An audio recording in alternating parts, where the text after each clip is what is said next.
Ramazonda qazolaringiz qolgan bo'lsa, darrov tuting. Shavvolda tuting.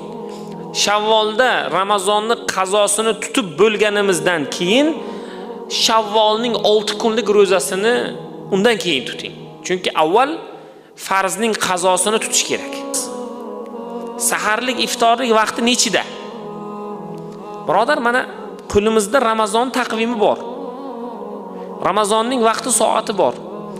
Demak, ertalab saharlik 1 daqiqa kechikib boryapti. To'g'rimi? 4:40 bo'ladigan bo'lsa, masalan, 4:39, 4:38 bo'lyapti. Birodar, keling shuni 4:30 qilaylik. 4:30da og'izni yopaylik bugungi kunda va bugungi kundagi alhamdulillah Alloh taoloning o'zi fazl va marhamat bersin. Shom namozi 19:20 da. Shu vaqtga ochaylik.